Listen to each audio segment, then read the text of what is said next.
Welcome to கலாஸ் கறிவேட். எல்லோரும் நல்லா இருக்கீங்களா? இன்றைக்கி நான் வந்து ரொம்ப அருமையான ரெசிபியுமா வந்திருக்கேன். அது என்னென்னா கேழ்வரகு மாவும் வேர்க்கடையும் வச்சு பண்ண போகிறோம்.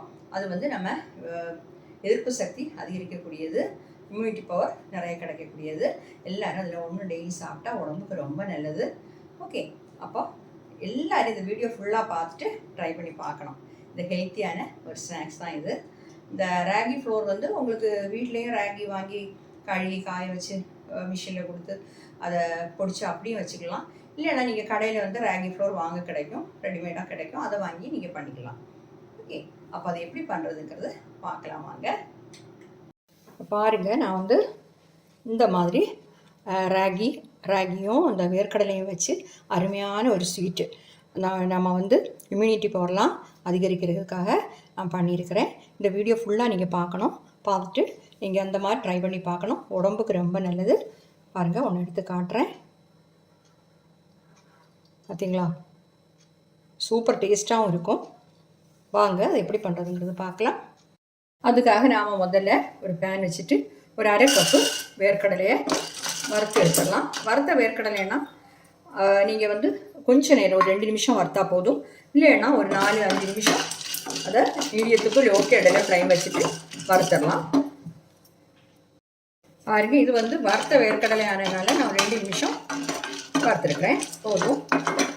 நீங்கள் பச்சையாக வறுக்காதுன்னா நீங்கள் ஒரு 5 நிமிஷம் வறுத்துக்கோங்க. ஃப்ளைம் கம்மி பண்ணி வச்சு வறுத்துக்கோங்க. இதை வந்து இப்போ மாற்றிடலாம்.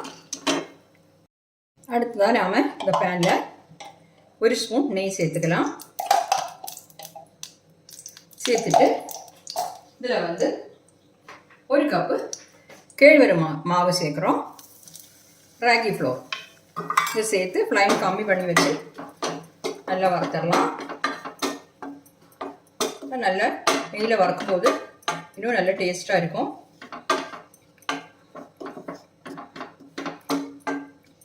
ஒரு 3-4 நிமிஷம் ஃப்ளைம் கம்மி பண்ணி வச்சு வறுத்தெடுத்துடலாம். இப்போ வந்து மீடியம் ஃப்ளேமில் வச்சு ஒரு 3 நிமிஷம் வறுத்தா போதும். அந்த ராகி ஃப்ளோரோட கலரும் மாறி நல்ல ஒரு வாசமாக இருக்கும். நாம் 3 நிமிஷம் வறுத்துட்டோம். நான் வந்து ஃப்ளைம் ஆஃப் பண்ணிட்டேன். பாருங்கள், அதோட நிறம் எல்லாம் மாறி நல்ல ஒரு வாசம் வருது. நாம் ஒரு மிக்ஸி ஜார் எடுத்துகிட்டு நம்ம வறுத்து வச்சுக்கக்கூடிய வேர்க்கடலையை சேர்த்துடலாம். சேர்த்து கொஞ்சம் க்ரஷ் பண்ணி எடுத்துடலாம். ரொம்ப பாலிஷாக பவுடர் மாதிரி பொடிக்கணும்னு கிடையாது, கொஞ்சம் குறப்பாக பொடிச்சு எடுத்துடலாம்.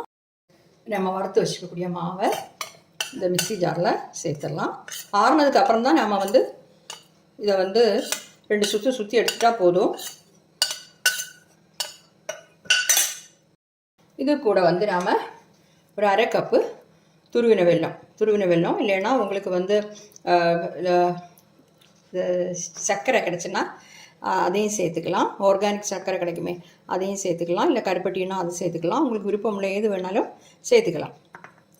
நான் இப்போ வந்து வெல்லம் தான் அரை கப்பு சேர்த்துருக்குறேன். இது கூட வந்து நாம் 1/2 டீஸ்பூன் ஏலக்காய் பவுடர் சேர்க்கணும். 1/2 டீஸ்பூன் போதும். அதையும் சேர்த்துட்டு 2 சுற்றி எடுக்கலாம். ரொம்ப நேரம் எல்லாம் போட்டு அரைக்கணும்னு 2 சுற்றின போது இது எல்லாமே நல்லா மிக்ஸ் ஆகிடுச்சு. இனி இது கூட நாம் வந்து அரை கப்பு டேட்ஸு சேர்க்குறோம். அதில் உள்ள விதையெல்லாம் மாற்றிட்டு நீட்டாக வாஷ் பண்ணி வச்சுருந்தேன். அதையும் போட்டு 2 சுற்றி எடுத்துடலாம். நம்ம பிடிச்சி வச்சுருந்ததை நம்ம இப்போ பாத்திரத்தில் மாற்றிடலாம்.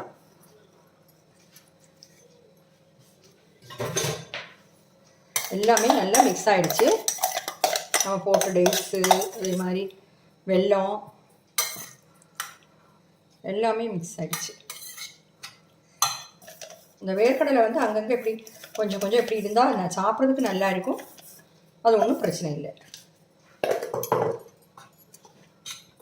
எல்லாத்தையுமா நல்லா மிக்ஸ் பண்ணிக்கலாம். கூட வந்து 2 டேபிள் ஸ்பூன் நெய் வந்து சூடு பண்ணி சேர்க்குறேன். இதையும் சேர்த்து நல்லா மிக்ஸ் பண்ணிடலாம்.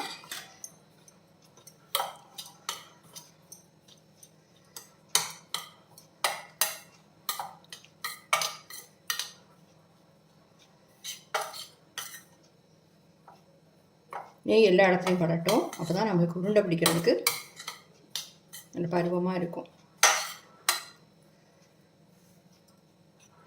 வந்து நம்ம உருண்டையாக பிடிச்சிடலாம். உங்களுக்கு வந்து இதில் நெய்க்கு பதிலாக நல்லெண்ணெய் வேணாலும் சேர்த்துக்கலாம். நெய் வந்து அங்கங்கே உங்களுக்கு கெட்டியாக இருக்கிற மாதிரி தெரிஞ்சுன்னா இந்த மாதிரி பிடித்து விட்டுக்கோங்க. அதுதான் நம்மளுக்கு இந்த மாதிரி பாலாக பண்ணுறதுக்கு வசதியாக இருக்கும். இல்லை உங்களுக்கு ரொம்ப ட்ரையாக இருக்குதுன்னு தெரிஞ்சால் நீங்கள் வந்து இன்னும் கொஞ்சம் நெய் சேர்த்துக்கலாம், ஒன்றும் பிரச்சனை இல்லை. இப்படி பாலாக பண்ணும்போது கொஞ்சம் அழுத்தி இப்படி பண்ணுங்கள். பார்த்தீங்களா, அருமையாக இருக்குது. இதே மாதிரி எல்லாத்தையுமே பண்ணிடலாம். பாருங்கள், நான் அதை எல்லாத்தையுமே இந்த மாதிரி பண்ணிவிட்டேன். நம்மளுக்கு வந்து ஒரு 15 எண்ணெய் கிடச்சிருக்குது இந்த பால் மாதிரி. அது வந்து நீங்கள் டெய்லி ஒன்று வச்சு பெரியவங்களும் சின்னவங்களும் யார் வேணாலும் சாப்பிட்லாம். நம்ம வந்து நோய் எதிர்ப்பு சக்திக்கு ரொம்ப நல்லது, நம்ம உடம்புக்கு ரொம்ப நல்லது. ராகி அயன் நிறைய இருக்குது, ஃபைபர் இருக்குது, எல்லாமே ராகியில் இருக்குது. அதே மாதிரி வேர்க்கடலை வந்து அதோட நல்லது. நம்ம பாதாம் வால்நட்டு எல்லாம் வாங்கி சாப்பிட்றோமே, கேஷ்நட் எல்லாம், அதை விட எல்லாம் பெஸ்ட்டு வேர்க்கடலை. வேர்க்கடலை வந்து எப்போவுமே நம்ம சாப்பிட்றது உடம்புக்கு ரொம்ப நல்லது தான். அது வந்து கொலஸ்ட்ரால்லாம் நினச்சிக்கிட்டு கொஞ்ச நாள் அதெல்லாம் யாருமே சாப்பிடாம இருந்தாங்க. ஆனால் அப்படியெல்லாம் கிடையாது, அது உடம்புக்கு ரொம்ப நல்லது. இப்போ நம்ம அதில் வந்து வேர்க்கடலை, ராகி இதெல்லாம் தான் சேர்த்துருக்குறோம், வெல்லம் சேர்த்துருக்குறோம். உங்களுக்கு நாட்டு சக்கரை கிடச்சா அது கூட நீங்கள் சேர்த்துக்கலாம். ஓகே, உங்களுக்கு எது வசதியோ நீங்கள் கருப்பட்டி, நான் சொன்ன மாதிரி கருப்பட்டி சேர்த்துக்கலாம். நெய் சேர்த்துருக்குறோம், கொஞ்சம் இவ்வளோதான் சேர்த்துருக்குறோம். ஆனால் உடம்புக்கு ரொம்ப நல்லது. டெய்லி ஒன்று சாப்பிடுங்க, நோய் எதிர்ப்பு சக்தி கட்டாயம் அதிகரிக்கும். ஓகே, ட்ரை பண்ணி பார்த்துட்டு உங்கள் ஃபீட்பேக்கையும் தெரியுங்க. தேங்க்யூ.